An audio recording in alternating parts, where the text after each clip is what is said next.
Boa tarde, sejam todos bem-vindos a essa mesa temática do 8º Encontro Catarinense de Educação Matemática. Essa mesa temática tem como temática geral a etnomatemática. Nós contamos com a participação de 2 palestrantes que são renomados, pesquisam há muito tempo na área de etnomatemática. Os professores aqui participantes intitularam essa mesa como sendo etnomatemática e suas possibilidades para pesquisa e ação pedagógica em contextos urbanos e do campo. O objetivo dessa mesa temática é apresentar alguns elementos relevantes sobre a pesquisa e o ensino relacionado à etnomatemática voltada à educação urbana e à educação do campo. Então, nós contamos com a participação para esse momento, para essa mesa, do professor doutor Juliano Spezin Soares Faria. O professor Juliano é graduado em matemática, é mestre em educação, é doutor em educação científica e tecnológica, todas essas formações realizadas na Universidade Federal de Santa Catarina. Atualmente é professor da Universidade Federal de Santa Catarina, atuando exclusivamente na licenciatura em educação do campo. O professor Juliano ocupa-se há algum tempo as suas pesquisas, os seus estudos na linha de educação do campo, a educação matemática, voltado especialmente para a etnomatemática e modelagem matemática. Também contamos com a participação do professor doutor Milton Rosa. O professor Milton possui licenciatura em Ciências e Matemática, também licenciatura em Pedagogia, realizadas pela Faculdade de Ciências e Letras Plínio Augusto Amaral, especialização em Educação Matemática, Etnomatemática Modelagem, realizada na PUC Campinas, mestrado em Educação Matemática, doutorado em Educação, Liderança Educacional, tanto mestrado como doutorado realizados nos Estados Unidos, em universidades dos Estados Unidos, pós-doutorado em Educação Etnomodelagem na USP.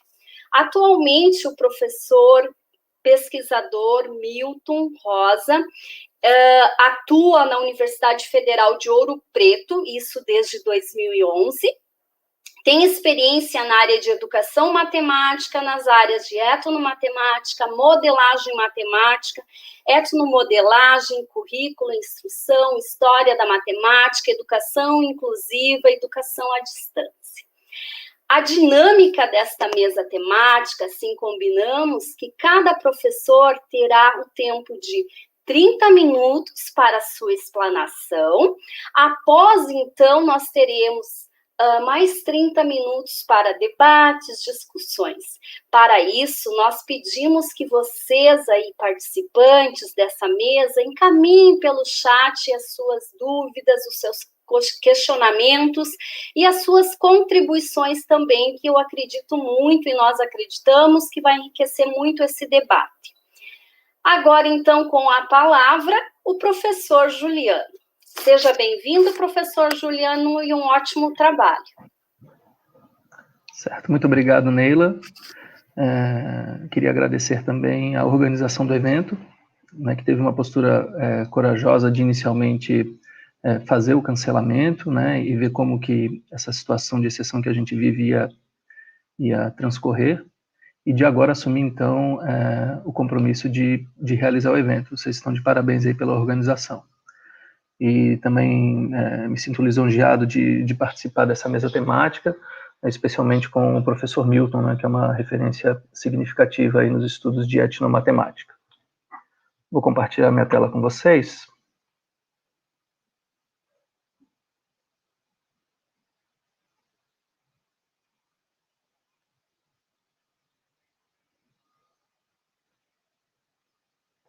Então, como a professora Neila falou na minha apresentação, né, eu sou professor da Universidade Federal de Santa Catarina e atuo exclusivamente no curso de Educação do Campo.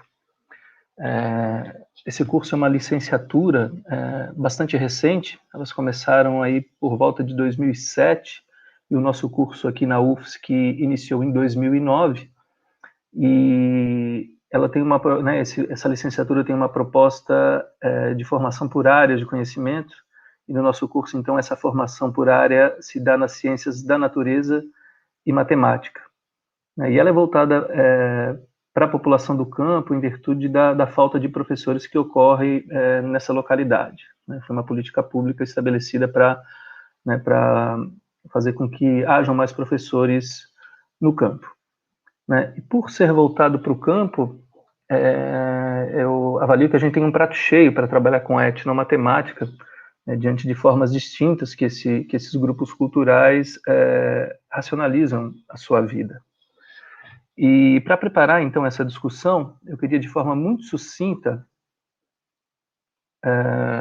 falar para vocês de um entendimento inicial de etnomatemática, mas sucinto mesmo, tá?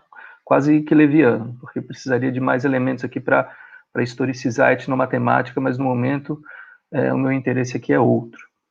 E aí eu digo para vocês o seguinte, né, o uso da etnomatemática, né, eu vejo potencialidade no uso da etnomatemática como forma de visibilizar diferentes racionalidades, né, diferentes racionalidades matemáticas, o que parece bastante óbvio, né, mas é um exercício difícil quando a gente toma como outro pressuposto, né, fazer pesquisas em etnomatemática, ou trabalhar com etnomatemática em sala de aula, fazendo uma suspensão das lentes da matemática acadêmica. E vou tentar argumentar com vocês um pouco sobre isso. Queria fazer uma colocação inicial, que com isso eu não estou destituindo a importância da matemática acadêmica, longe disso. Independente de escolas do campo, escolas urbanas, a matemática acadêmica, e que se desdobra muitas vezes na matemática escolar, ela é importante, e como professores de matemática a gente tem que trabalhar essa matemática também. Mas, quando a gente vai olhar saberes de grupos culturalmente distintos, a gente pode se deparar com formas diferentes de matematizar a vida e que, inclusive, vão de encontro à forma como a matemática acadêmica estabelece, né, o seu escopo axiomático. E vou tentar falar para vocês brevemente da minha experiência, né, com a lida na etnomatemática e um pouco dessa influência que eu tive da matemática acadêmica, que acaba subjetivando a gente que passa por um curso de licenciatura aí de 4 anos. E para preparar, né, o espírito da gente para se distanciar um pouco da matemática acadêmica, conseguir olhar com outros olhos, né, e perceber a originalidade dos conhecimentos de povos culturalmente distintos, eu trouxe aqui um poema da Cecília Meirelles, que na verdade ele é feito para o público infantil, mas eu acho que faz a gente refletir sobre um aspecto importante que pode auxiliar esse, digamos, descolamento momentâneo da matemática acadêmica para olhar outros saberes matemáticos. E o título dele é Ou Isto ou Aquilo. Ou se tem chuva e não se tem sol, ou se tem sol e não se tem chuva. Ou se calça a luva e não se põe o anel, ou se põe o anel e não se calça a luva. Quem sobe nos ares não fica no chão. Quem fica no chão não sobe nos ares. É uma grande pena que não se possa estar ao mesmo tempo em 2 lugares. Ou guardo o dinheiro e não compro o doce, ou compro o doce e não guardo o dinheiro. Ou isto ou aquilo, ou isto ou aquilo, e vivo escolhendo o dia inteiro. Não sei se brinco, não sei se estudo, se saio correndo ou fico tranquilo, mas não consegui entender ainda qual é melhor, se é isto ou aquilo. Então, a comparação que eu tento fazer deste poema com esse momento que eu tenho aqui com vocês é de que eu tenho a impressão que, durante a nossa trajetória na licenciatura, a gente, formado em matemática, né, a gente é constituído a entender a matemática como uma linguagem universal e neutra. Né, e isso talvez dificulte algumas pessoas, e eu me incluo nesse grupo, em perceber outras formas de matematizar, né? E levando em consideração aquilo que eu disse inicialmente, que visibilizar saberes de outros grupos culturais não significa que a matemática acadêmica não é importante, né? Eu destaco essa parte, né? Então é uma grande pena que não se possa estar ao mesmo tempo em dois lugares. Então, nesse momento, nessa minha apresentação aqui, a gente vai poder, né? A gente não está destituindo a matemática acadêmica da importância dela, mas a gente vai colocar em jogo, sim, outros tipos de saberes matemáticos. E aí, então, se é isto ou aquilo, não é mais o caso, e sim isto e aquilo. E passo agora, então, a falar de dois exemplos para vocês. Esse primeiro eu consigo explorar um pouco mais. Então, falo para vocês da cubagem da Terra. Então, essa é uma temática que eu abordei num artigo em 2014. No final, eu deixo as referências para quem tiver interesse. E nesse artigo, além de falar da cubagem, eu falo um pouco desse meu processo de desconstrução, de achar que a matemática acadêmica ela é universal e neutra. E aí, quando eu me deparei inicialmente com esse saber da cubagem da Terra, né, eu fui, ainda olhando com as lentes da matemática, eu fui enquadrando esse saber e deslegitimando, né, a originalidade dele. Mas vamos ver o que diz a cubagem da Terra. Pelo menos essa definição. Existe uma outra, mas eu tomei aqui um único caso. Então, etapas da cubagem da Terra. Então, primeiro, calcula-se o contorno da região, né, o perímetro. Em segundo lugar, divide-se esse resultado obtido por 4. E esse último resultado que a gente obtém pela divisão por 4 deve ser multiplicado por outro fator de mesmo valor, ou seja, né, digamos, elevar ao quadrado. Mas aqui eu já estou tentando me distanciar da linguagem matemática acadêmica, né? E ao fazer essa multiplicação, né, desse valor que a gente obtém com a divisão por 4, a gente obtém a área. E aí trago alguns exemplos para vocês de imagens que, inclusive, estão lá nesse artigo. Né, colocado em caderno propositalmente, porque acho que faz bastante parte, né, da nossa atividade, estar sempre fazendo as contas, resolvendo os problemas aí no papel. Então, inicialmente, eu tomei um quadrado e apliquei a cubagem para esse quadrado, né? Então, somei o contorno, né? 20 mais 20 mais 20 mais 20 dá 80. Dividindo por 4, esse valor 80 a gente obtém 20. E fazendo 20 vezes 20 dá 400. E aí, meu primeiro olhar para isso aí falou assim, tá tudo certo. E aí, depois, eu passei por um retângulo. Né? E ao fazer a soma do contorno, né, a gente obtém 60, né? 20 mais 10 mais 20 mais 10. E 60 dividido por 4 dá 15. E fazendo 15 vezes 15 dá 225. E aí, nesse momento, eu já olhei com um olhar um pouco duvidoso desse resultado, porque, né, fazendo a conta pela matemática acadêmica, a gente faz 10 vezes 20 e dá 200, e essa seria a área, então. Né? E não contente ainda, eu fiz isso com um triângulo também. Né? Somei o contorno do triângulo, 40 mais 30 mais 50, 120. 120 dividido por 4, 30, e 30 vezes 30 é 900. E de imediato eu bati o olho nesse resultado e falei, opa, tem alguma coisa de estranho aí, porque aplicando a regra, né, a fórmula para o cálculo da área do triângulo, 30 vezes 40 dá 1.200, e 1.200 dividido por 2 dá 600, né, e aí até dá uma diferença bastante significativa. E aí o que eu problematizo nesse artigo, diante desse meu olhar para esse saber com as lentes da matemática, é que eu não tive esse distanciamento e não olhei esse conhecimento de uma forma original.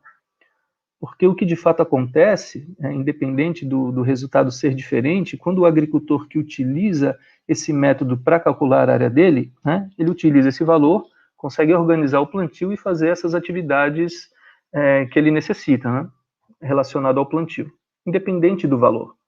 Ou seja, né, dentro daquela, digamos, daquela mônada cultural em que se utiliza a cubagem da terra, ela é suficiente para aqueles sujeitos organizarem o plantio. Né, e por isso não faria sentido em comparar a cubagem da terra com a matemática acadêmica. E o que costuma acontecer, eu percebo isso ainda em alguns trabalhos, que parece que para dar legitimidade para matemática de outros grupos, ela tem que passar pela régua da matemática.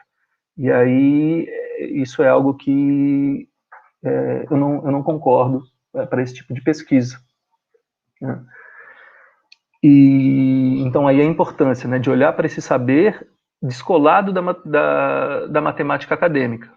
Porque muitas vezes, quando ocorreu uma contradição, a gente geralmente vai para o lado da matemática acadêmica, que é a matemática, enfim, que a gente aprende na universidade e por aí vai. Agora, né, ao dar esses exemplos, eu vou reforçar isso, acho que em alguns momentos aqui na fala, não estou dizendo que essa fórmula de cálculo ela tem que substituir a fórmula de cálculo da matemática acadêmica, que, né, se desdobra lá na matemática escolar e que os alunos vão aprender. Longe disso, não é isso. Mas, de fato, é um trabalho dobrado, né? Ou seja, um olho no gato, outro no peixe. É ensinar, sim, essa matemática que está nos livros didáticos, que estão nos parâmetros curriculares da BNCC, agora também encontrar brechas para a gente mostrar outras formas de racionalidade matemática. E eu acho que, inclusive, fazendo um parênteses aqui, a gente ter essa percepção de outras formas de pensar matematicamente, elas são interessantes até para a formação de um matemático puro, né? Porque isso permite que, talvez, por exemplo, ele desconstrua a matemática e talvez construa outras matemáticas, outras formas, né, outros métodos axiomáticos, enfim. Até porque esse método axiomático que a gente utiliza na matemática e que funciona muito bem, do ponto de vista da lógica, lá em 1930 ou 31, se eu não me engano, né, o Kurt Gödel, pelo caminho da lógica, ele mostrou que esses escopos axiomáticos ele guardam contradições. Né? E aí, que contradição seria essa? Né? Ele diz que nesses escopos axiomáticos vão existir verdades que não podem ser demonstradas. Né? Lógico, isso não invalida a organização do saber da matemática, mas coloca ela também num terreno que não é tão firme, tão sólido assim. Né? Então, por isso que eu acho importante nós percebermos, darmos importância, sim, para a matemática acadêmica que é hegemônica, né, e a gente tem que permitir que os alunos tenham contato com ela, mas também mostrar outros tipos de racionalidade matemática. Um outro exemplo que eu trago, mas aí já não é tão longo assim, mas eu acho que ele é bem emblemático, diz respeito ao trabalho da Mariana Ferreira.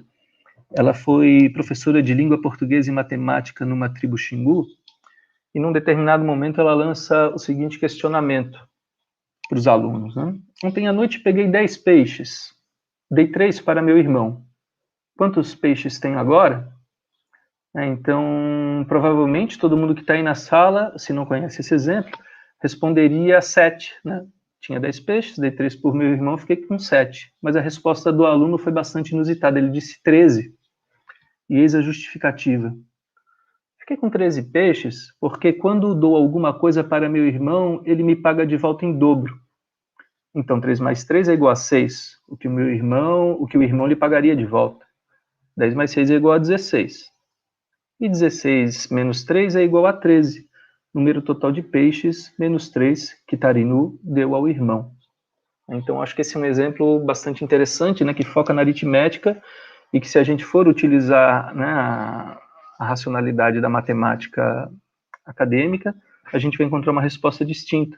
E a gente não pode olhar para essa situação e dizer que ela está errada, porque é dessa forma, né, que, ao menos naquela tribo onde a Mariana desenvolveu o seu trabalho, né, essa questão de entregar para alguém faz com que a outra tenha que devolver em dobro. Então, é uma racionalidade distinta.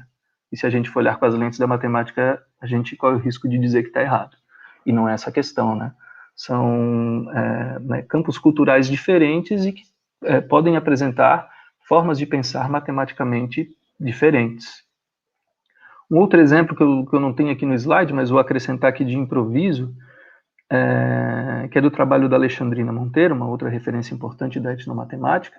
É um trabalho que ela faz num assentamento, e ela disse que, por exemplo, a conta de luz das pessoas do assentamento não é dividido com base na quantidade de terrenos ou de famílias, mas sim na capacidade que cada família tem no momento para fazer o pagamento. Ou seja, né, nessa divisão, ela não é só feita de forma matemática, mas sim levando em conta aspectos sociais e econômicos daquele grupo.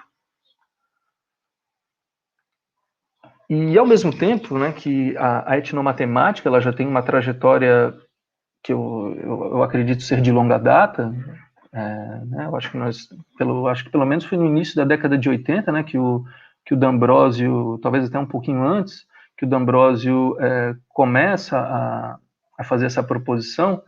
Ainda assim, a relevância da etnomatemática para a educação do campo, né, que é a parte onde eu mais trabalho, ela não é óbvia, né?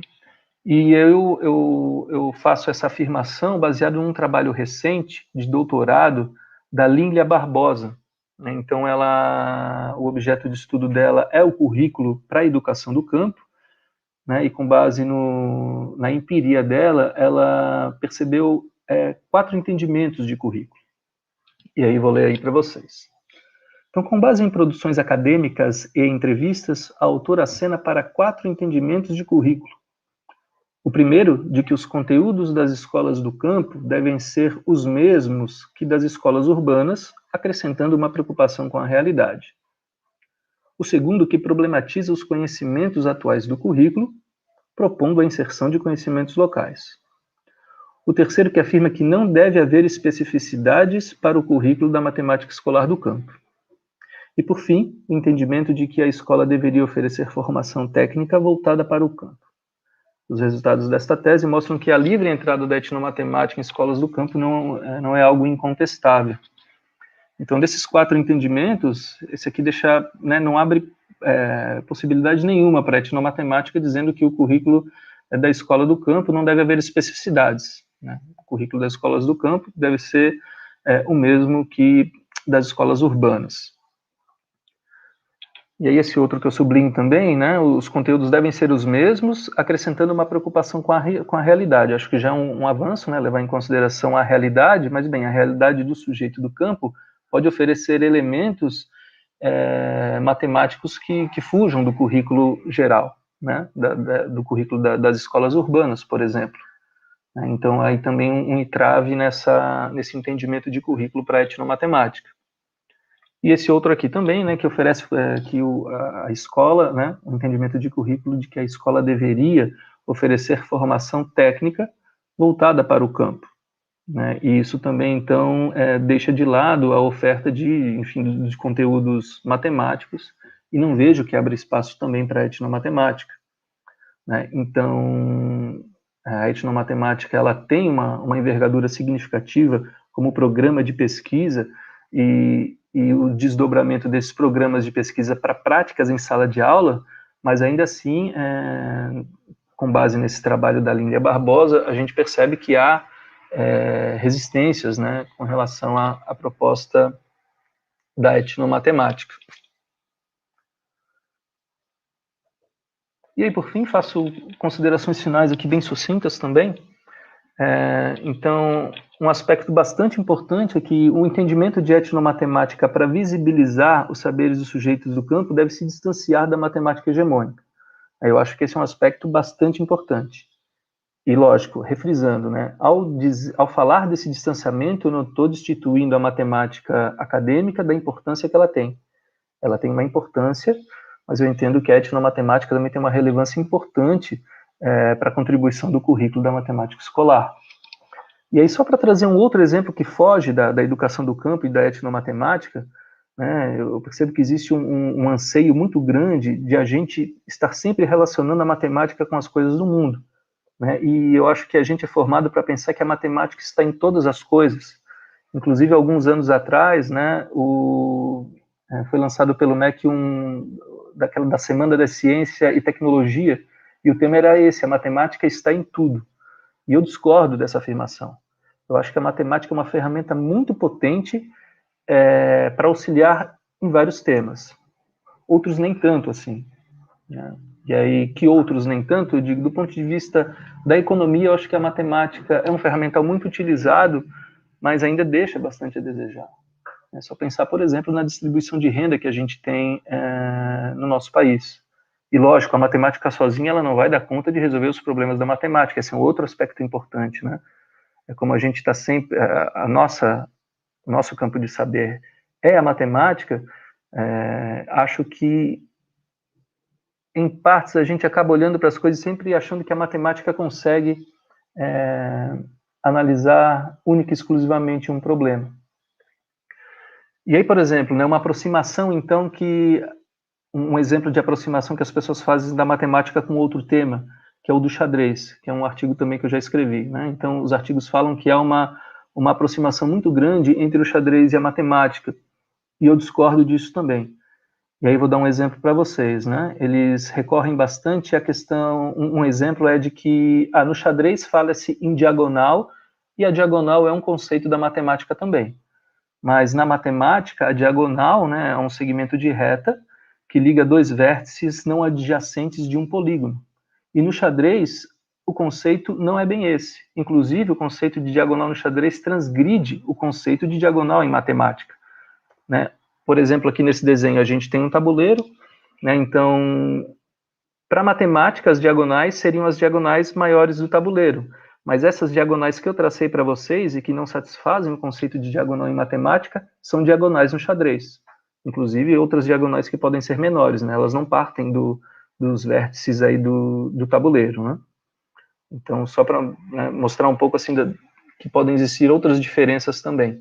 E dessa importância também de entender a importância da matemática, mas achar que ela está em tudo, talvez a gente incorra em equívocos desse jeito. E aí, reforçando isso, então, né, consequentemente, eu acho que a gente tem que ter um cuidado de não sujeitar a matemática de grupos culturalmente distintos à matemática acadêmica. Aquilo que eu disse, né, de utilizar a matemática como régua para medir outros saberes para dizer se ele está certo ou errado. Então, a cubagem da Terra lá, se a gente compara com a modelagem, com a matemática acadêmica, a gente vai chegar numa contradição, né, de valores diferentes para a mesma área. Né? Mas no contexto cultural onde a cubagem de terra é utilizado, ela é suficiente para que aqueles sujeitos organizem seu plantio. Né? Agora, lógico, né? Quer dizer que vou reforçar aquela questão da importância da matemática acadêmica também. Então, esses sujeitos que trabalham com lavoura, eles também precisam saber a matemática acadêmica ou ter uma noção por conta dos financiamentos que eles tomam, né, para fazer a produção deles. Aí eu insisto naquele ditado popular, um olho no gato, outro no peixe. E, por fim, a importância de perceber a originalidade do pensamento de tais grupos, especialmente na distinção com relação à matemática acadêmica, né? Então, seja do ponto de vista da pesquisa ou do ensino, a importância de a gente olhar para esses saberes se descolando da matemática acadêmica, né? E percebendo, então, a originalidade desses saberes e tendo a oportunidade de visibilizá-los para, seja nas pesquisas ou seja nos estudantes em sala de aula. E aí deixo as referências aqui, se alguém quiser tirar um print da tela para depois, se alguém teve interesse, né, de aprofundar a leitura em algum trabalho, deixo aí para vocês. E fico à disposição de quem quiser entrar em contato aí para trocar mais uma ideia. Muito obrigado. Muito obrigada, professor Juliano. Então, vamos aguardar a fala do professor Milton, e em seguida nós vamos, então, para o debate, para uma conversa. Então, agora eu passo a palavra para o professor Milton, seja bem-vindo também ao evento, e um bom trabalho para o senhor também. Tá. Obrigado, Neila. Eu agradeço ao Juliano também pela apresentação dele. Eu até vou ter um questionamento para ele sobre a cubação de terra, né? Que é um trabalho que nós também investigamos em nossas pesquisas. Bom, eu gostaria de agradecer a organização do evento, em nome da Morgana, pelo convite, e agradecer a vocês todos que estão nos assistindo nesse evento, nesse momento. Eu vou compartilhar a tela também. Só um segundo, por favor.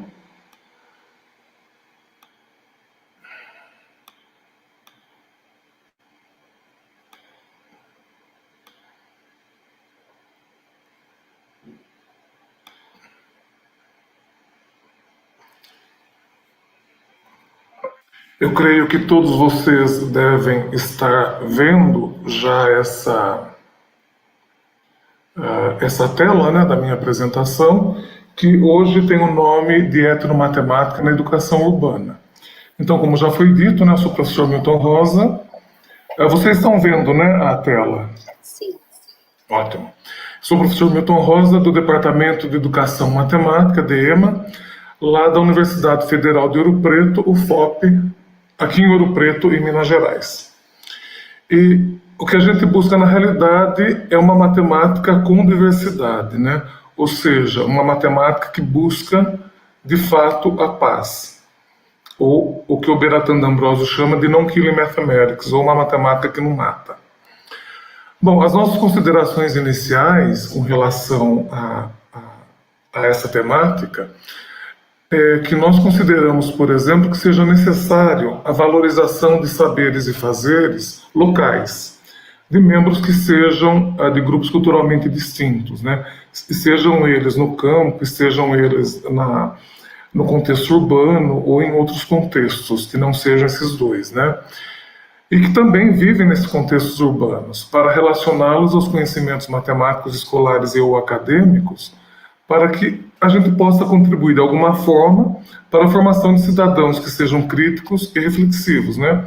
Professor Milton, pois não? Desculpe interrompê-lo, mas o senhor precisa colocar aí na tela cheia, porque não está dando para visualizar os slides. Está dando, mas eles estão todos aparecendo ao mesmo tempo. E como é que eu faço para colocar em tela cheia? Deixa eu ver.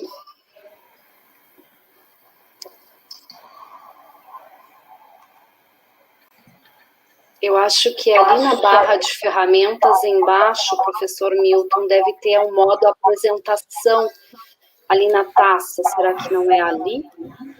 Espera um pouquinho, deixa eu só compartilhar de novo. F5, professor Milton. Espera aí, tá.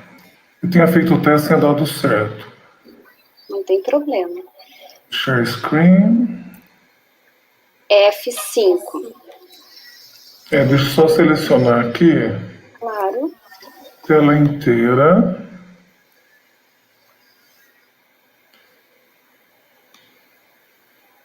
Acho que não está aparecendo nada ainda, né? O senhor vai ter que compartilhar e daí o senhor vai dar um F5 que vai ficar aparecendo todos os slides no modo tela cheia, né? F5? É.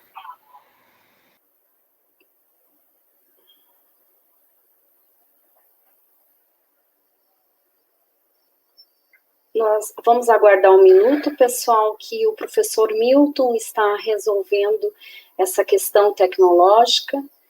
Ele vai primeiro ter que compartilhar novamente e depois poder dar o F5.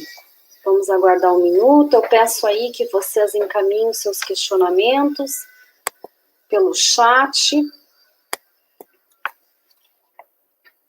Podem ir encaminhando que depois, então, nós podemos conversar a respeito do que os professores estão trazendo sobre a etnomatemática.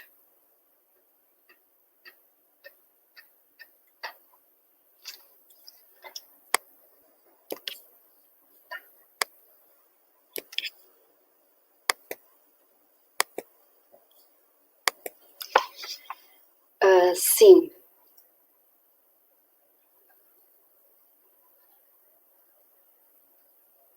Professor Juliano, você está aí?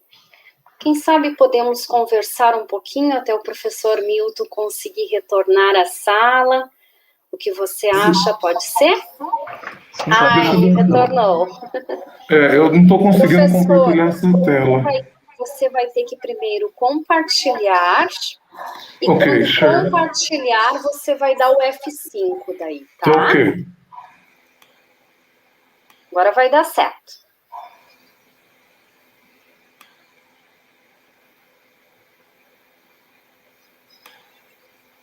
Tá, só um minuto. Claro.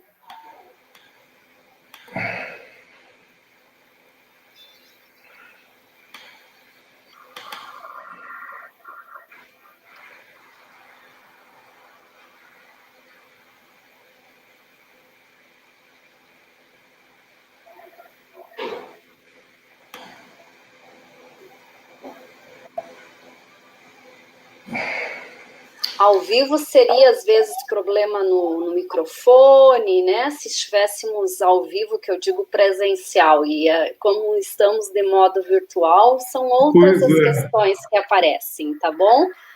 Vai dar certo aí. O pessoal já está avisado, Milton, que estamos resolvendo. Só que agora eu não consigo achar minha tela para eu compartilhar. Share screen. Você está vendo agora? Eu não consigo achar onde está o PowerPoint para eu poder fazer o compartilhar, para eu poder compartilhar. Você fechou ele de repente? Não, ele está aberto, mas eu não consigo achar. Ah, ele está aberto. Daí eu não dou. Está aberto aqui, deixa eu tentar de novo. Está bem embaixo.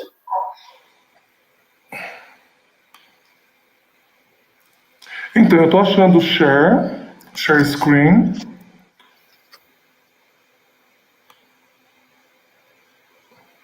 Aí está dizendo que o meu browser bloqueou o meu screen. Será que se sair e voltar, resolve?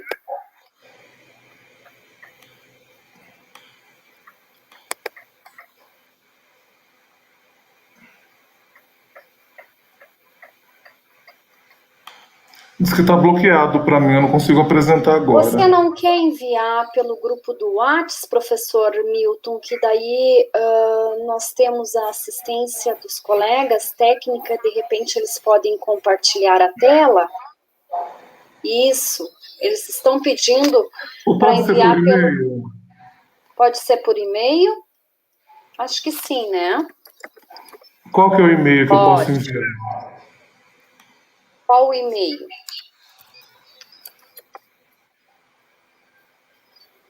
Tá, eu vou fazer isso agora. Perfeito. Isso. Vamos, então eu vou conversando com o professor Juliano, professor Milton, até o seu retorno, certo?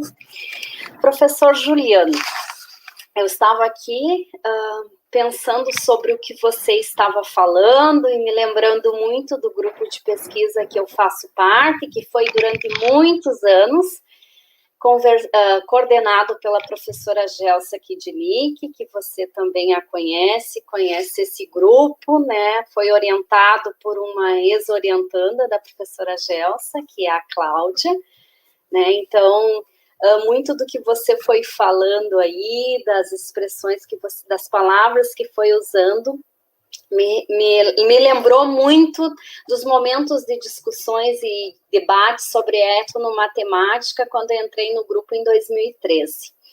E aí você colocou no momento, no final da sua fala, que existe na educação do campo uma certa resistência do uso do pensamento etnomatemática, né, dessas outras matemáticas, de trazê-la, né, para a sala de aula, né?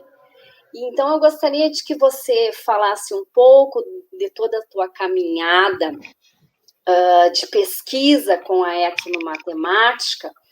O que você tem a dizer sobre como que você vê a etnomatemática? Você vê ela como uma tendência, que é uma tendência da educação matemática potente para ser usada na ação pedagógica do professor? Como que você vê isso? Como que você, o que você diria da sua experiência com pesquisas e lendo muitas pesquisas a respeito? É possível, e como fazer isso? Trazer para a sala de aula, né, essas outras matemáticas, esses outros jeitos de fazer matemática que são tão bonitos, como o da cubagem, né, lá nos assentamentos, que a gente sabe que tem estudos muito bonitos de plantio, né, de hortaliças, e enfim, esses outros jeitos de medir, de comparar grandezas, que esses povos culturais fazem, que essas outras profissões fazem. É possível de trazer isso, né, não desvalidando a matemática acadêmica, a matemática escolar, mas essas outras práticas matemáticas de fora da escola, é possível, na ação docente, elas serem consideradas? Sim, sem dúvida é possível, mas isso depende também da concepção do professor, né?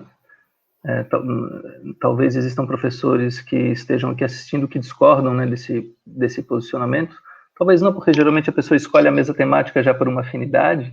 Sim. Mas a etnomatemática não é vista com bons olhos, né, por algumas pessoas, por alguns professores. Eu lembro muito no meu curso de graduação, críticas à etnomatemática, mas boa parte delas me pareciam direcionadas a um entendimento de que a etnomatemática substituiria a matemática, digamos, a matemática, eu não digo matemática escolar, eu gosto de falar matemática acadêmica, porque eu acho que a matemática escolar, ela além de ter uma condução distinta da matemática acadêmica, por exemplo, um exemplo clássico que eu gosto de utilizar, quando a gente estuda conjuntos numéricos na universidade, é aquilo, naturais, inteiros, racionais e reais. Mas na escola a gente segue um caminho diferente. A gente começa pelos naturais, fala dos racionais, depois vai para os negativos, né? E aí chega nos reais. Ou seja, né, por mais que boa parte da matemática acadêmica se desdobre na escolar, há uma condução diferente do saber, né? Sim. Enfim, e eu acho que era esse entendimento de que a etnomatemática substituiria a matemática, e é um olhar raso, né? Por isso que eu frisei muitas vezes na minha fala que trazer a etnomatemática para a sala não significa destituir a matemática acadêmica da potência que ela tem, né? Mas eu acho bastante possível. E acho interessante também, por exemplo, trabalhar, por exemplo, chegou no momento em que se trabalha cálculo de área, né, e mostrar as duas, e entrar nessas discussões que acabam sendo discussões filosóficas, né, de contextos culturais distintos. Eu acho que isso é romper um pouco com um currículo linear, né, e acrescentar outros elementos interessantes.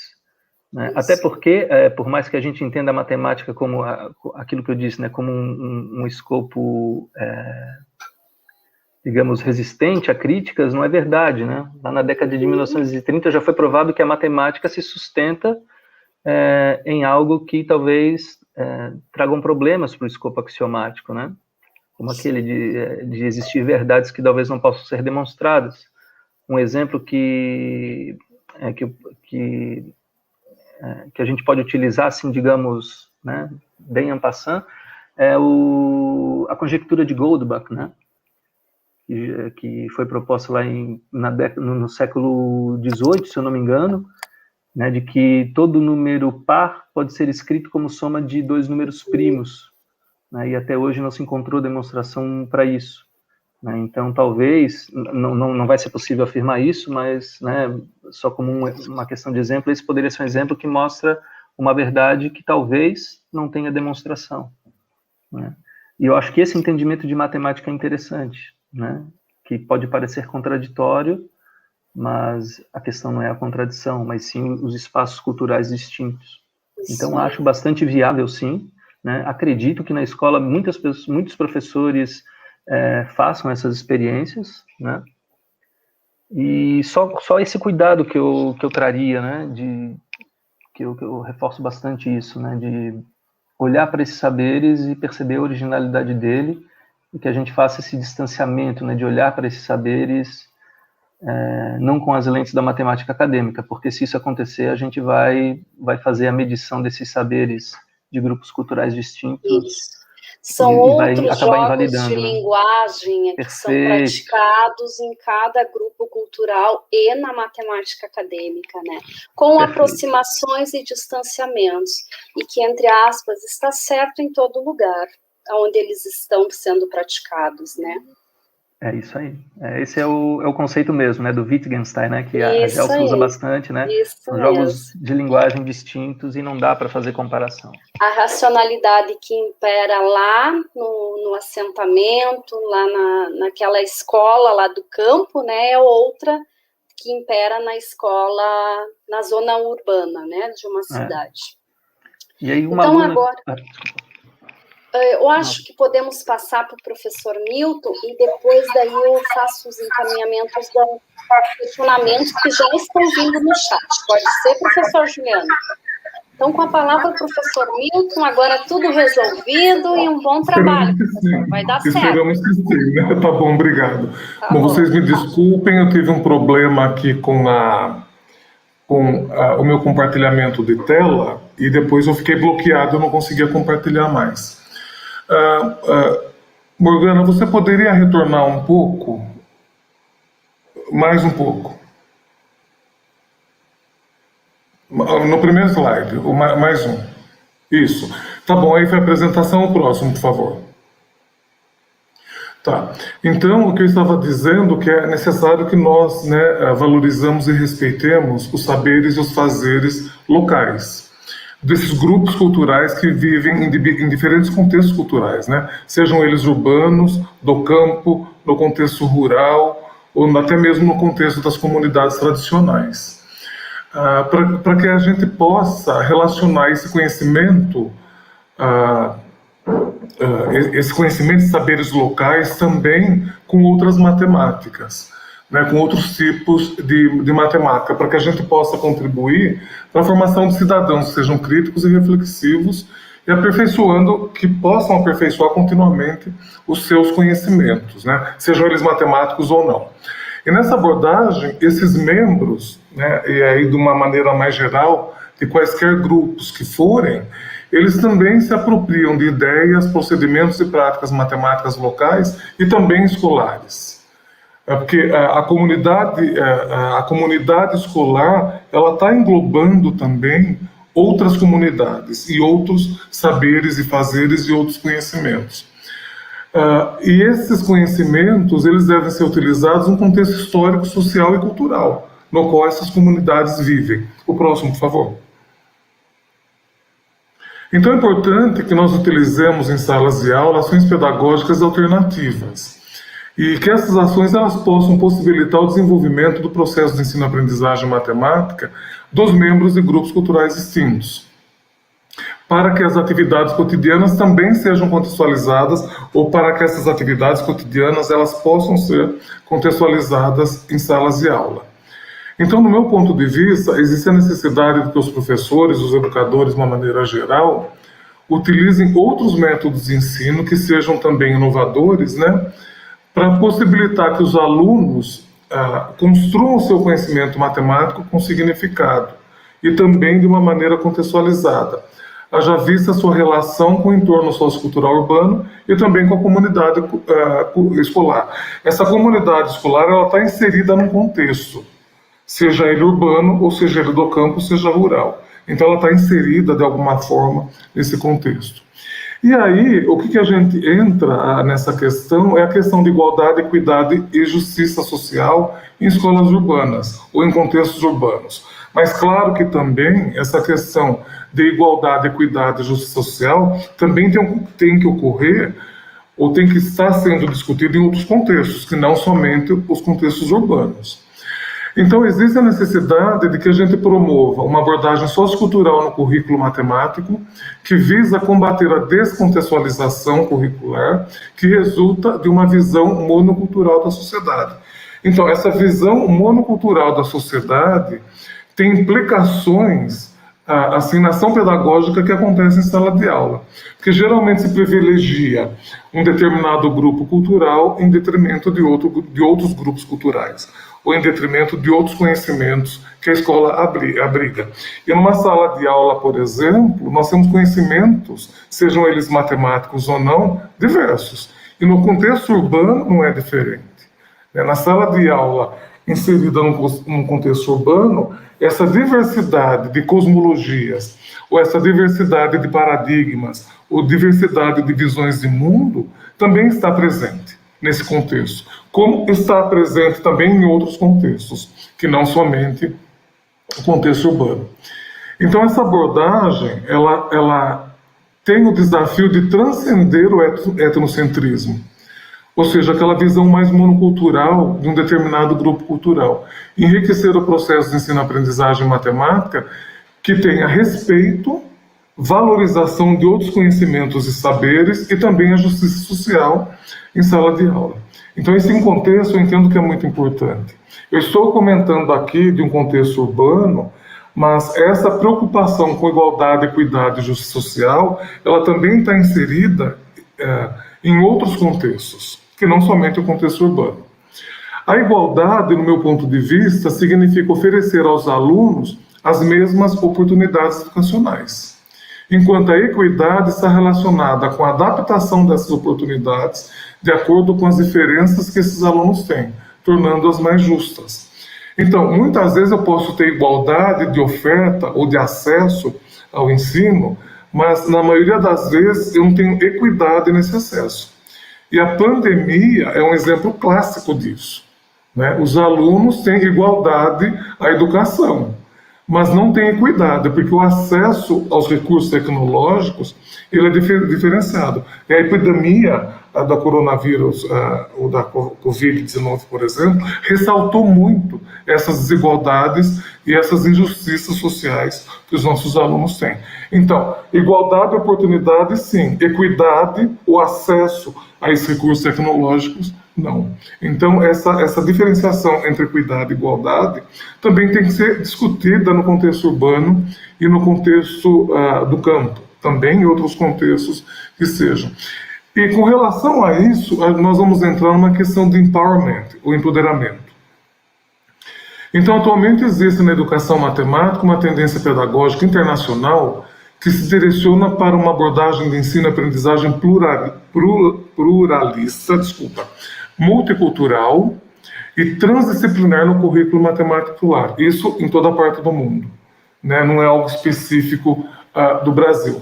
Assim, a eletromatemática está situada nessa abordagem, pois esse programa pode ser considerado como uma área de intersecção entre as disciplinas que representam o domínio das ciências abstratas e objetivas, com o domínio das ciências humanas e sociais. Então, um exemplo desse empowerment é a busca de uma matemática que seja direcionada para a paz, uma matemática que não seja uma matemática que mata. Eu me recordo de quando eu estava na escola, por exemplo, um dos exemplos clássicos que os livros didáticos traziam com relação à equação de segundo grau quadrática era uma bomba caindo de um avião. E aquela trajetória da bomba simularia, por exemplo, uma parábola. Então, esse é um tipo de matemática que não é para a paz.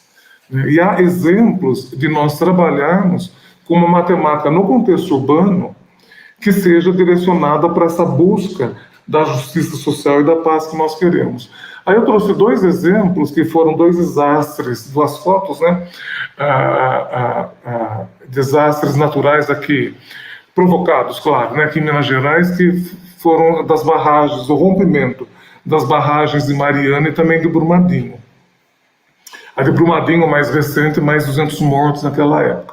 No qual a gente pode utilizar esse contexto natural até mesmo para estudar as consequências e a influência desse desastre nessas comunidades que vivem, sejam elas urbanas, dentro do contexto urbano de onde esse acidente ocorreu, bem como das comunidades mais tradicionais que vivem, por exemplo, à beira do rio Paraopeba, aqui em Minas Gerais. Essas tribos indígenas, por exemplo, que foram muito afetadas por esse rompimento de barragem. Então, esse é um contexto que propicia, dentro da sala de aula, no contexto urbano, principalmente, a discussão dos efeitos desses dois desastres aí. Né? E aí direcionar, transcender essa matemática para uma matemática que seja direcionada para a paz social de fato. O próximo, por favor.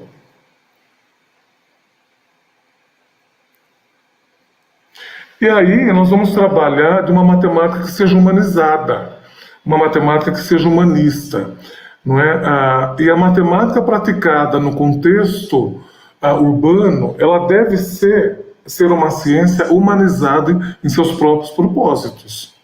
A gente já trabalha num contexto urbano, num contexto em que não há assim, muito contato com outros contextos que não seja o concreto, das casas e dos edifícios, por exemplo.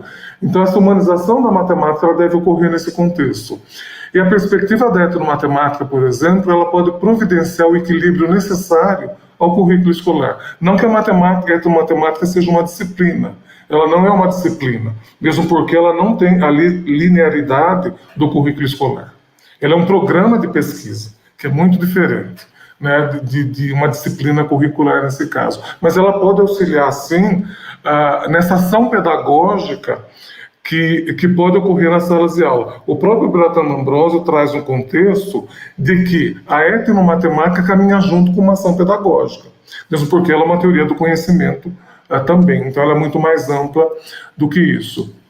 Então ela vai providenciar esse equilíbrio necessário ao currículo escolar, pois ao inserirmos esses componentes no currículo matemático, nós poderemos conceber a etnomatemática como um programa baseado num paradigma que visa a visão da matemática, através de uma abordagem filosófica e contextualizada do currículo, seja ele no contexto urbano, seja ele no contexto do campo, ou contexto rural e outros contextos. O próximo, por favor. E aí nós trazemos, no contexto urbano, principalmente, a perspectiva dialógica do conhecimento matemático. O Juliano comentou isso muito bem. Não é? A etnomatemática ela não rejeita os conhecimentos da matemática acadêmica. Né? E aí não teria que ser ou isso ou aquilo, como foi dito anteriormente. Deveria ser, no meu ponto de vista, isso é aquilo. Porque, no meu entendimento, esses conhecimentos, né, sejam eles locais ou sejam eles urbanos, o que está acontecendo de uma maneira mais global, eles se interagem, eles se interaccionam. Não é? Então eles não estão assim, eles não são disjuntos. Eles estão acontecendo na sociedade simultaneamente ao mesmo tempo. Então, para mim não teria que haver essa preferência, mas sim uma complementaridade desses conhecimentos. E isso seria muito importante. Então, de acordo com esse ponto de vista, o programa etnomatemática ele compreende os aspectos linguísticos, semânticos e simbólicos que são envolvidos numa perspectiva dialógica, que busca o conhecimento socialmente construído por esses membros. Então, muitas vezes, no contexto urbano, nós vamos ter alunos que vêm de outro contexto, que pode ser de um contexto rural, um contexto do campo, né? Ou um outro contexto que seja de uma comunidade tradicional nesse caso, mas ele está inserido num contexto urbano. E aí, como que esse diálogo entre conhecimentos, saberes e fazeres de contextos diferenciados pode acontecer em sala de aula? Porém, para que a educação na perspectiva etnomatemática seja implantada e implementada em salas de aula das escolas urbanas, é necessário destacar o modelo pedagógico, descartar o modelo pedagógico tradicional transmissivo e favorecer o modelo pedagógico transformatório. Transformatório no sentido de valorizar e respeitar esses outros saberes, ou respeitar e valorizar essas outras matemáticas que também estarão assim se relacionando no contexto escolar ou no ambiente de sala de aula. O próximo, por favor. E trazendo para esse contexto da matemática humanizada, da justiça social, da busca pela equidade, né, mas também valorizando a igualdade, nós teremos perspectivas, visões de mundos e paradigmas que são diferenciados, eles são diferentes, né? Não existe um melhor ou um melhor, eles somente são diferentes, mas que se complementam de alguma forma. Então é necessário que a gente amplie a discussão sobre as possibilidades pedagógicas para que elas possam incluir uma perspectiva cultural da matemática que respeite e valorize a diversidade sociocultural dos membros e grupos culturais distintos. Então essa abordagem ela pode aumentar a compreensão das diferentes formas de fazer matemática, por meio do diálogo e do respeito mútuo entre as abordagens local, que são as abordagens próprias dessas comunidades diferenciadas, e também global. Né? Essa diversidade global seria aquela que está entre o conhecimento matemático escolar e também o conhecimento matemático acadêmico.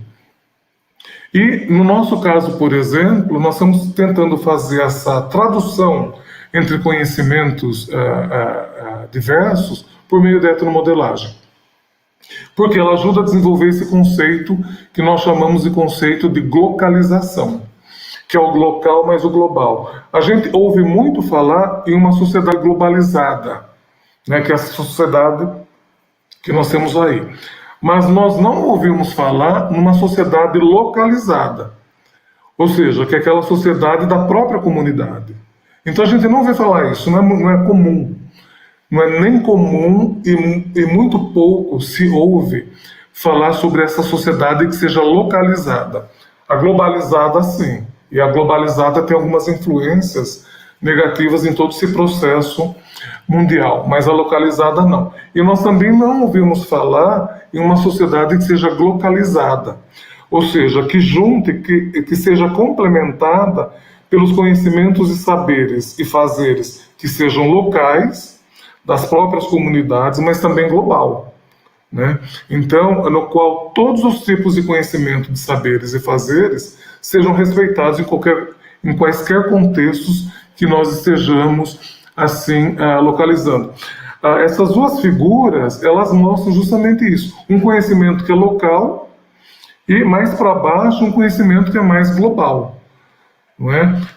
Como os egípcios faziam para medir, por exemplo, a altura de uma pirâmide, e como que a matemática acadêmica mais sistematizada, ela sistematizou ao longo do tempo esse tipo de conhecimento. Então, nesse direcionamento, a perspectiva etnomatemática, ela possibilita o desenvolvimento de uma ação pedagógica transformadora, que é a antítese do modelo transmissivo, que procura transformar os alunos em containers, que são preenchidos com informações escolares e acadêmicas e só. Então, a qualidade do contexto no qual esses conhecimentos matemáticos se desenvolveram e se evoluíram, ela não é discutida, não é? E isso, para mim, é uma parte assim muito estranha do currículo que nós temos. E nisso tudo, nós temos que valorizar, por exemplo, o background cultural dos alunos. Por exemplo, no método do ensino tradicional transmissivo, os objetivos educacionais enfatizam a transmissão de conhecimento por meio de aulas expositivas e de práticas repetitivas. Isso a gente está cansado de saber. No modelo pedagógico transformatório, os alunos refletem sobre a realidade em que vivem e desenvolvem habilidades para utilizarem os conceitos matemáticos para solucionar problemas que têm origem na própria comunidade. Como o exemplo que eu trouxe do rompimento das barragens do Brumadinho e Mariana aqui em Minas Gerais é isso. Porque nós não estudamos esses acontecimentos e ver todas essas implicações. Eu me lembro que no rompimento da barragem Brumadinho, os indígenas que viviam à beira do rio Paraupeba, eles já sabiam sobre o rompimento daquela represa, mas as suas vozes nunca foram ouvidas, não é?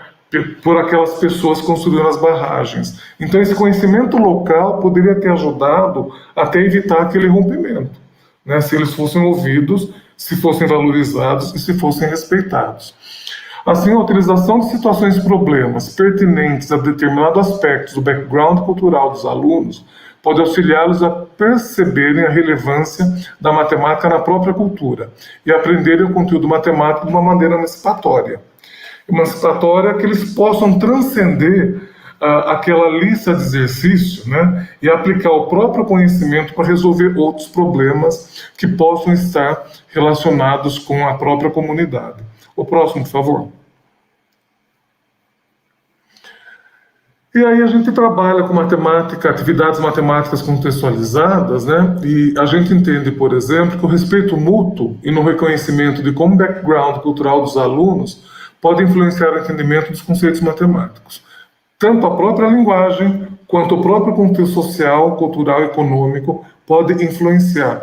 E aí eu trouxe alguns exemplos com relação ao sistema métrico decimal e ao sistema costumário que é usado em 3 países do mundo, incluindo os Estados Unidos, né, que é a questão de milhas, onças e outras coisas.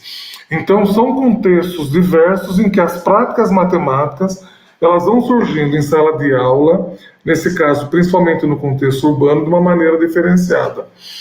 Em concordância com esse ponto de vista, existe a necessidade da elaboração de tarefas matemáticas que sejam compostas por atividades curriculares baseadas na cultura dos alunos e nos problemas enfrentados em suas comunidades. Essa abordagem curricular possibilita que os professores utilizem aspectos da vida cotidiana da comunidade no sistema escolar por meio da elaboração de atividades que sejam contextualizadas, né, no próprio ambiente. O próximo, por favor. E aí, eu vou trazer para vocês, aqui em Ouro Preto, algumas investigações que nós fizemos em contextos urbanos. Claro que existem investigações também que foram feitas em outros contextos, como no contexto do campo e no contexto rural. No contexto do campo, uma mestranda nossa, ela trabalhou com a pedagogia da alternância em uma escola de família agrícola, aqui na região dos Inconfidentes, em Minas Gerais. E foi um trabalho muito interessante, na qual a perspectiva da etnomatemática e os saberes utilizados na própria comunidade dos alunos, no tempo que eles ficavam, né, alternando entre escola e comunidade e família, que eles traziam de volta para o debate em sala de aula esses conhecimentos locais dos próprios pais e dos membros da comunidade.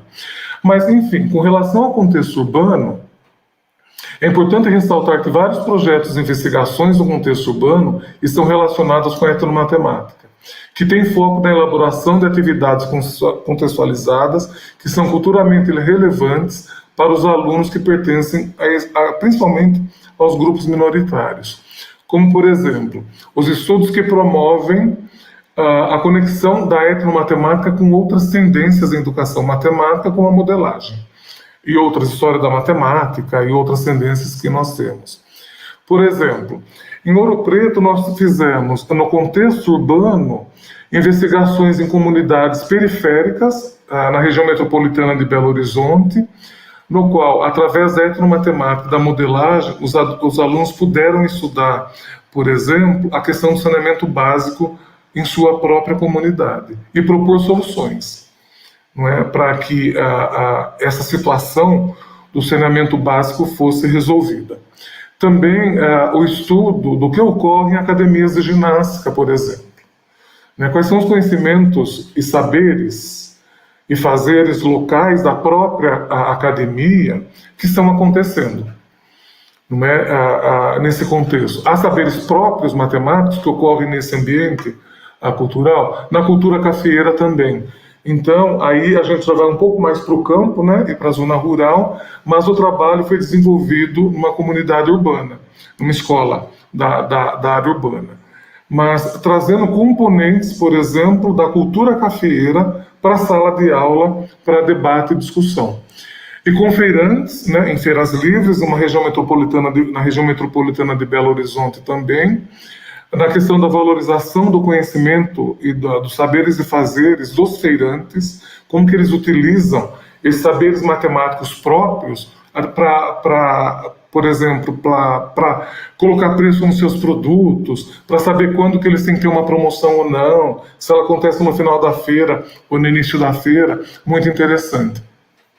Também sobre conhecimentos rurais que são utilizados em escolas urbanas, ou seja, quando a sala de aula urbana ela é composta por alunos provenientes da zona urbana, mas também provenientes da zona rural. Como que isso está acontecendo? Tapeçaria de sisal, que é uma cultura assim, bem típica aqui da região de Ouro Preto, de Mariana principalmente. Então, como que esse conhecimento matemático ele também pode ser utilizado nessa ação pedagógica? Renda Renascença, Minas e Ouro, aqui em Ouro Preto, com a questão das pessoas que foram escravizadas e trazidas para o Brasil. Jogos de tabuleiro. Eu ouvi o Juliano comentar sobre o jogo de xadrez, mas como outros jogos de tabuleiros também têm outros tipos de matemática, né? Tem outras abordagens matemáticas que são diferentes também daquelas que são oferecidas pelo próprio contexto escolar. O currículo Trivium de Ambrosio é uma opção interessante para a questão do currículo, né, com a literacia, materacia, tecnoracia.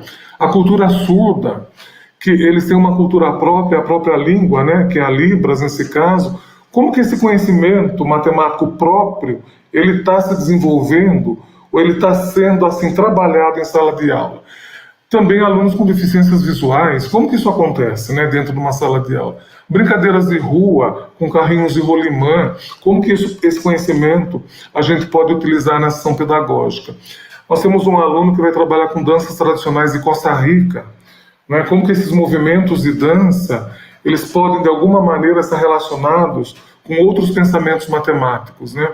Os Cristos e os Profetas de Aleijadinho, aqui em Ouro Preto, ou seja, lá em Congonhas, próximo a Ouro Preto, e também as trilhas de matemática, são possibilidades assim, para uma ação pedagógica importante para que possa ser desenvolvida em contextos urbanos, mas também em outros contextos culturais. O próximo, por favor.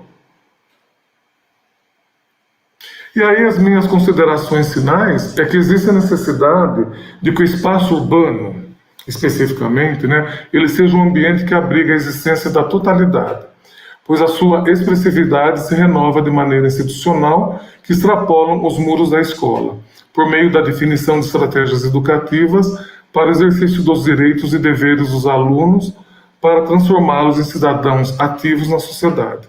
Nesse contexto, as políticas públicas educacionais devem funcionar como canais que propiciem a adesão dos membros de grupos culturais distintos para o pleno exercício da cidadania, bem como para a participação democrática numa perspectiva de inclusão social e também cultural. O próximo.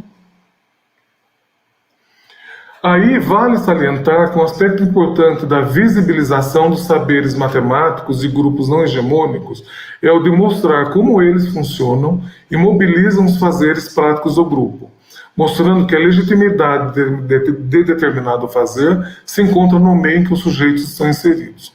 Contudo, ressalta-se que geralmente os discursos oficiais eles são reafirmados conforme uma lógica que evidencia a superioridade das escolas localizadas na zona urbana em relação àquelas do campo, reforçando uma dicotomia entre esses espaços.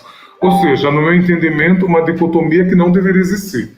Esse cenário de desigualdade entre os espaços urbanos e do campo pode propiciar o desenvolvimento de um ambiente escolar por meio do qual as práticas de aprendizagem operam predominantemente dissociadas da maneira de viver dos membros de grupos culturais que estão situados no campo, né, ou então em contextos urbanos.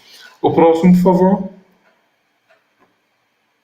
E aí eu agradeço, muito obrigado de novo pelo convite, pela paciência, até mesmo pelos erros de utilização dessas ferramentas virtuais, né? E aí está uma foto de Ouro Preto. Quando quiserem nos visitar após pandemia, sintam-se à vontade. Muito obrigada, professor Milton. Muito rico todas as informações, toda a sua pesquisa, sua trajetória dentro da etnomatemática que o senhor nos apresentou aí. Professor Juliano, gostaria de fazer algum comentário? Podemos passar, professor Milton e professor Juliano, para os questionamentos, que eu vi que nós temos aqui algumas perguntas que foram enviadas pelo chat. Podemos ir para as perguntas, por mim. Então, tá bom. Então, eu vou iniciar. A primeira pergunta, ela é feita para o professor Juliano. O professor Bruno é que fez.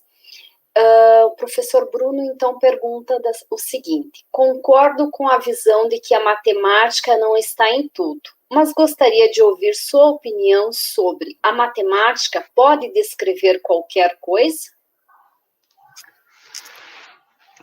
Pode descrever qualquer coisa, desde que ela não seja a única linguagem que esteja descrevendo o fenômeno. Né? Como que eu poderia pensar num exemplo aqui? Acho que um exemplo que eu uso bastante para mostrar o limite da matemática em fazer alguma análise geral é com relação ao Índice de Desenvolvimento Humano, o IDH. Então, o IDH ele é um índice feito por uma média de outros 3 índices, né? O índice que leva em questão a longevidade, a instrução e a distribuição e a renda per capita dos sujeitos. Só que nesse índice da renda per capita, por exemplo, eles utilizam logaritmo para fazer os cálculos. E o que vai acontecer no limite é que o uso desses logaritmos, ele subestima países que tenham uma renda per capita muito baixa. E o argumento deles é o seguinte, por exemplo, né, vamos supor que um país tenha renda per capita de 10 mil reais, e usam dólares, né, vou usar os reais aqui, e o outro de R$1.000. Então, vamos supor que a essas duas realidades a gente acrescente na renda per capita R$100, né? O impacto vai ser muito maior, o acréscimo foi o mesmo, mas o impacto é muito maior naqueles que ganham apenas R$1.000, né, de renda per capita. E isso vai fazer com que o índice desse país suba muito e fique não tão distante desse outro. Ou seja, é um modelo que para mim tem limites, né? E o professor Newton Machado, ele mostra muito bem isso numa aula que ele tem publicada no YouTube. Então, eu acho que analisar um fenômeno ou descrever alguma coisa apenas do ponto de vista da matemática é limitante de saída. Por isso que eu defendo também, especialmente por estar na educação do campo, uma proposta que seja interdisciplinar, né? Então, quando a gente põe no caldo, aí, além da matemática, as ciências da natureza, história, geografia, a gente consegue fazer essa descrição com muito mais propriedade utilizando outras linguagens, né? E aí, lembrando, né, a matemática é, sim, uma ferramenta importante, mas sozinha eu acho que ela é limitante.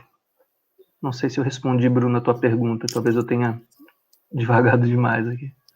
O professor Milton gostaria de complementar. O microfone está desligado. Tá, estão ouvindo agora? Tá.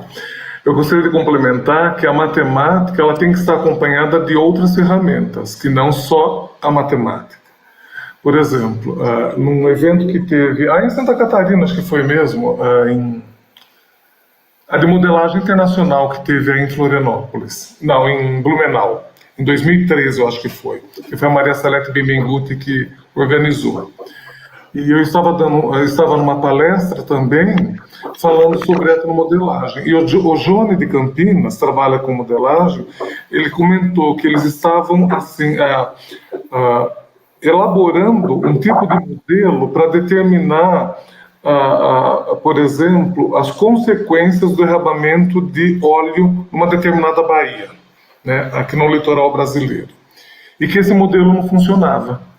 E depois ele descobriu que o que estava faltando na realidade eram características locais da própria comunidade. Ou seja, informações que as comunidades que viviam naquele local tinham e que eles não tinham. Mas essa conversa não acontece com a comunidade, porque eles pensam que aquele conhecimento é inferior. Não é? Então, eu entendo também que ela pode tentar resolver a maioria das coisas, se for o caso, ela tiver em conexão com outras situações, ou com outros paradigmas e visões de mundo, que não seja essa visão de mundo da matemática acadêmica eurocêntrica mesmo, né? Nesse sentido. Vamos para outra pergunta, então. Desculpa, professor Juliano. Eu acrescentaria, para polemizar um pouco a discussão, para colocar uma pimentinha aí, por exemplo, eu trabalho bastante com modelagem, né, porque a gente leva em consideração bastante o contexto da realidade dos sujeitos, e a modelagem também, assim como a etnomatemática, para mim é um prato cheio. Mas eu acho que às vezes também na escola, quando a gente propõe um projeto de modelagem e fica só na matemática, a gente corre o risco de dizer que a matemática está em tudo. Por isso, exatamente, de propostas interdisciplinares, né? Tentar explicar um fenômeno, mas buscar outras linguagens para reforçar esse entendimento, né? É isso mesmo. Era isso. O Luan Paulino da Costa, ele faz a seguinte afirmação e faz um questionamento. Ele não direcionou para ninguém, tá? Também vale pensar que a matemática de um estado é diferente de outro. Devemos olhar apenas as diferenças explícitas entre o campo e a cidade, ou temos que também olhar mais atentamente para as diferenças gritantes que há entre cidades, estados e regiões diferentes? Eu entendo que não dá para a gente olhar para todas as diferenças com muito detalhamento, né? Porque são muitas as diferenças. Mas eu entendo, por exemplo, que elas podem se complementar de alguma maneira, mas nós temos que ter consciência da existência de outros tipos de matemática, ou de outros tipos de conhecimento matemático, para que a gente possa valorizá-las quando elas aparecerem em sala de aula. Enquanto nós não conscientizarmos que existe ainda assim um número significativo de pessoas que não têm essa consciência, não é? Eu acho que fica mais complicado de que a gente possa proporcionar alguma discussão nessa direção, nesse direcionamento. Então, para mim, o mais importante seria primeiro essa conscientização de que há outros tipos de conhecimento matemático, senão aquele sistematizado no ambiente escolar ou acadêmico. É o Luan, né? O nome do participante. Luan, eu concordo contigo, é isso aí. Né? Por exemplo, indo para uma matemática mais básica, né? O alqueire, ele varia, né? De estado para estado, o alqueire baiano, mineiro, paulista. Né? Existem essas diferenças e acho interessante ela ser colocada porque já dá uma atencionada, né? nessa universalidade. Né? E até para levar em conta também, a gente tem diferenças muito grandes, né? de estados, né, de condição econômica, e aí leva em conta aquilo que o professor falou, não é uma questão de igualdade, mas de equidade. Né? Então, o estudo da realidade dos estados, né, e essa comparação pode permitir uma discussão bastante interessante. Acho que é isso aí, estou de acordo contigo. A outra pergunta, da Edileuza da Silva. Ontem, na palestra do professor Bigode, ele se referiu à etnomatemática como uma tendência da educação matemática. Porém, já vi alguns autores se referindo como uma linha de pesquisa. O que vocês acham sobre isso?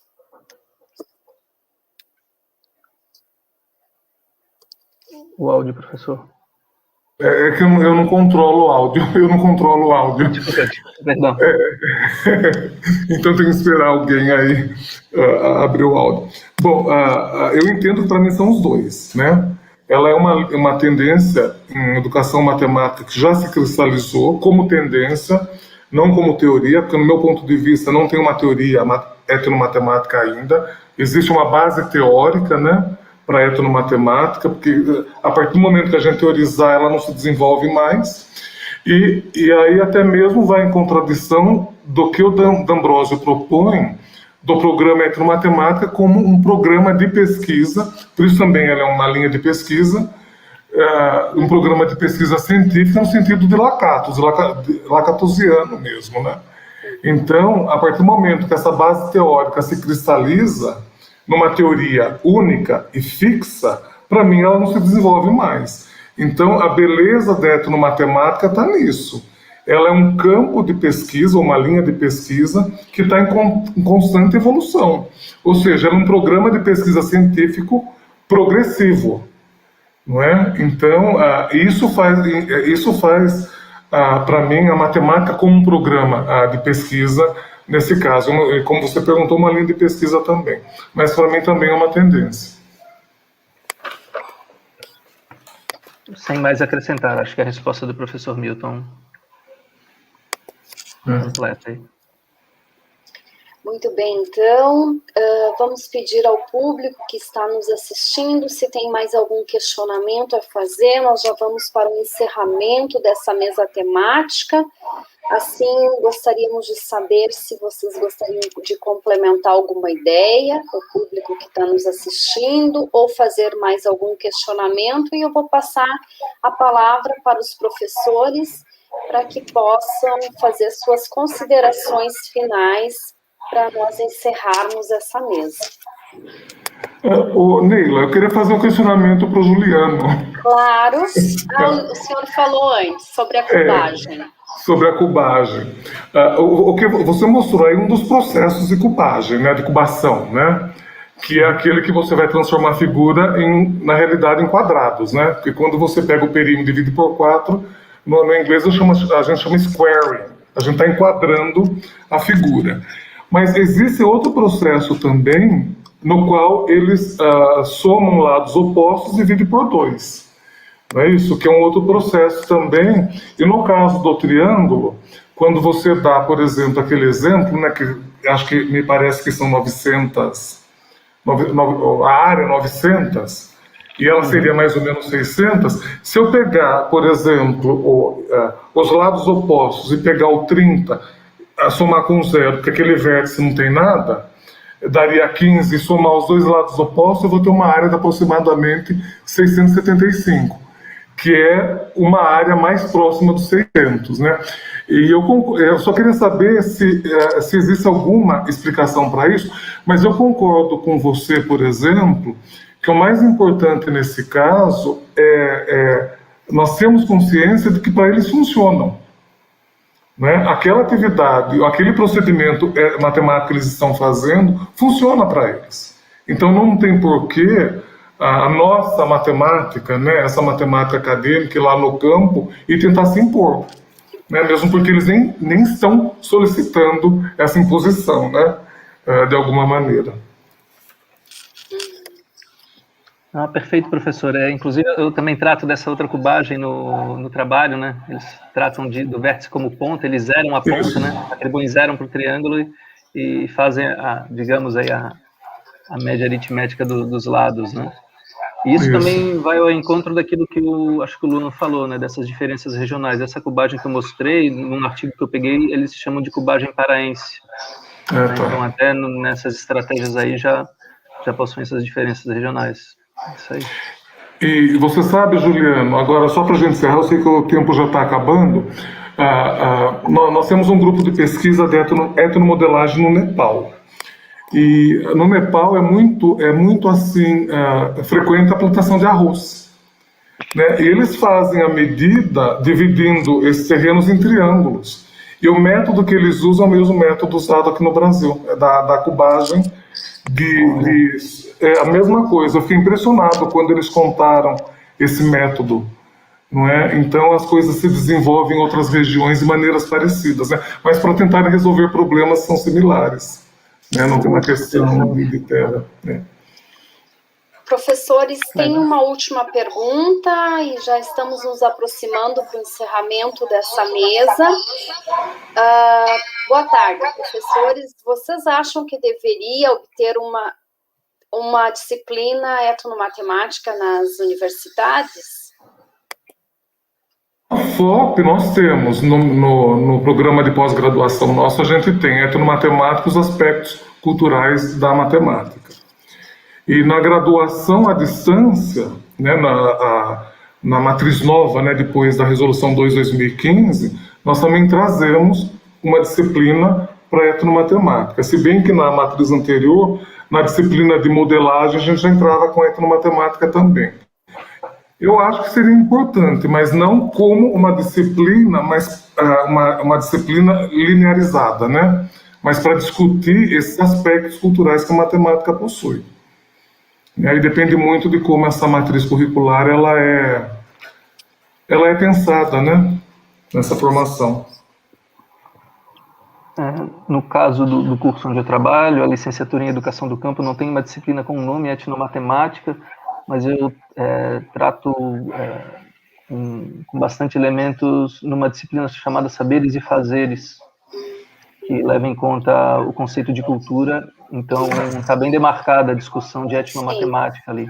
Uhum. Eu acho interessante, tem uma consideração que eu queria fazer ainda no final, é que existem cursos e cursos de licenciatura em matemática, alguns ainda, que foi o que eu fiz e acho que ainda tem essa pegada na UFSC, que leva para uma formação mais dura e menos pedagógica.